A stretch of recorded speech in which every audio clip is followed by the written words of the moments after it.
Bonsoir, c'est Kéran. Dans cette vidéo, je vais tout simplement te raconter une histoire tirée d'un conte de Beedle le Barde, écrit par J.K. Rowling, la maman, si je peux dire, d'Harry Potter. C'était aussi la suggestion d'un abonné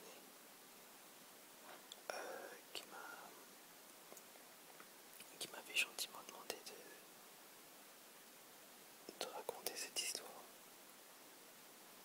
Alors, comme d'habitude, installe-toi confortablement et on va commencer. Il était une fois un vieux sorcier bienveillant qui utilisait sa magie avec sagesse et générosité pour le plus grand profit de ses voisins. Plutôt que de révéler la véritable source de ses pouvoirs, il prétendait que ses potions, charmes et antidotes jaillissaient telles quelles de son petit jeudron qu'il appelait sa marmite de chance. À des kilomètres à la ronde, les gens venaient le voir pour lui exposer leurs ennuis, et le sorcier était ravi d'y porter remède en remuant quelque chose dans sa marmite. Ce sorcier bien-aimé vécut jusqu'à un fort bel âge, puis il mourut, laissant tout ce qu'il possédait à son fils unique.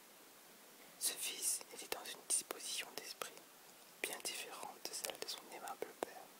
Ceux qui ne pouvaient pratiquer la magie étaient à ses yeux des bons à rien, et il avait souvent reproché à son père cette habitude de dispenser à leurs voisins une aide magique. Lorsque son père mourut, le fils trouva, caché à l'intérieur de la vieille marmite, un petit paquet sur lequel était inscrit son nom. Il l'ouvrit, espérant y découvrir de l'or. Mais il ne contenait qu'une pantoufle, douce et épaisse, beaucoup trop petite pour qu'il puisse la porter. Il n'y avait même pas la paire. Glissé dans la pantoufle, un fragment de parchemin portait ces mots. Avec l'espoir le plus cher, mon fils, que tu n'en auras jamais besoin. Le fils maudit la sénilité qui avait ramolli l'esprit de son père et jeta la pantoufle dans le chaudron où il l'avait trouvée, décidant que désormais la marmite lui servirait de boîte à ordures. Cette nuit-là, une paysanne vint frapper à la porte. « Ma petite fille souffre d'une éruption de verrue, » lui dit-elle. « Votre père a préparé un cataplasme spécial dans sa vieille marmite. »« Allez-vous-en, » s'écria le fils. « Qu'ai-je donc à faire des verrues de votre marmaille ?» Et il claqua la porte au nez de la vieille femme. Aussitôt, des cliquetements et des martèlements sonores retentirent dans la cuisine.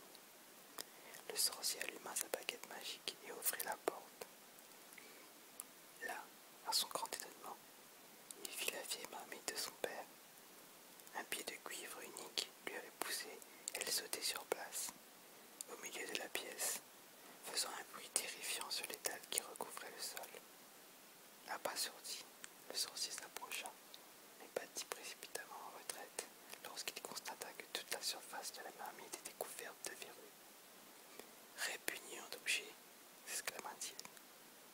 Il essaya d'abord de lui lancer un sortilège de disparition, puis de le nettoyer par magie et enfin de la forcer à sortir de la maison. Aucun de ces sorts ne donna de résultat, et il fut incapable d'empêcher la marmite de sauter derrière lui quand il quitta la cuisine, puis de le suivre jusqu'à son lit, montant chaque marche de l'escalier de bois, dans un cliquetement et un martèlement assourdissant. Le sorcier ne put dormir de la nuit à cause du fracas que produisait à côté de son lit la vieille marmite couverte de verrues. Au matin, elle s'obstina à sauter derrière lui jusqu'à la table où il alla prendre son petit déjeuner. Clang, clang, clang faisait la marmite au pied de cuivre, et le sorcier n'avait même pas eu le temps d'entamer son prodige qu'on frappa à nouveau à la porte. Un vieil homme se tenait sur le seuil. « C'est au sujet de mon vieil âne, monsieur, » expliqua-t-il. « Il est perdu et on me l'a volé. Sans lui, je ne peux pas aller vendre mes marchandises et ma famille aura faim ce soir. »« Moi, c'est maintenant que j'ai faim, » rugit le sorcier, et il claqua la porte au nez du veilleur. Clang, clang, clang, fait le pied de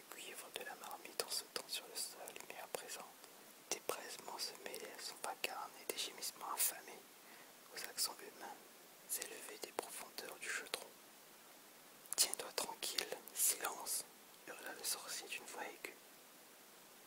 Aucun de ses pouvoirs magiques, cependant, ne put faire taire la marmite couverte de verrues, et il continua de sauter toute la journée derrière lui, brayant comme un âne, gémissant, cliquetant avec bruit, partout il allait, et quoi qu'il fît. Ce soir-là, on frappa une troisième fois à la porte. Sur le seuil, c'était une jeune femme qui sanglotait à fendre là. Mon bébé est gravement malade, se lamenta-t-elle. S'il vous plaît, aidez-nous. Votre père m'avait dit de venir le voir si j'avais des ennuis. Le sorcier lui claqua la porte au nez. À présent, l'obsédante marmite s'était remplie jusqu'au bord d'eau salée et versait des larmes un peu partout en continuant de sauter, de prier, de gémir et de se couvrir d'autres verrues. Bien que, pendant le reste de la semaine, aucun autre villageois ne fût demandé de l'aide au sorcier, la marmite continuait de le tenir informé de leurs nombreux maux. Au fil des jours, elle ne se contenta plus de prier, de gémir, de répandre des larmes, de sauter et de se couvrir de verrues. Elle s'étouffait à présent. Elle était saisie de haut le cœur, déversait du fromage rance sur les cahiers et un flot dévastateur de limaces affamées. Le sorcier ne pouvait plus ni dormir ni manger, avec cette marmite à côté de lui, mais elle refusait de le quitter, et il ne pouvait le faire taire ou la forcer à l'immobilité. Enfin, le sorcier ne put en supporter davantage. Venez m'apporter tous vos problèmes, tous vos ennuis, tous vos malheurs, s'écria-t-il en s'enfuyant dans la nuit. La marmite se tendait derrière lui sur la route qui menait au village. Venez, je vais vous guérir, vous remettre sur pied, vous réconforter avec la marmite de mon père. J'apaiserai tous vos maux. La redoutable marmite bondissait toujours derrière lui. Il courut le long de la grande rue, lançant des sortilèges en tous sens.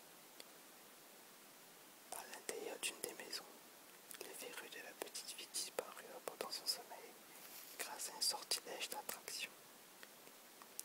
L'âne perdu fut ramené d'un lointain bosquet d'éclantiers et remis en douceur dans son écurie. Le bébé malade fut inondé de dictames et se réveilla rose et frais. Dans chaque maison où il s'était répandu, maladie et chagrin, le sorcier fit de son mieux et peu à peu, la marmite à côté de lui cessa de gémir et d'avoir des hauts le cœur. Elle devint silencieuse, propre et brillante. Alors, marmite, demanda le sorcier en tremblant, tandis que le soleil commençait à se lever.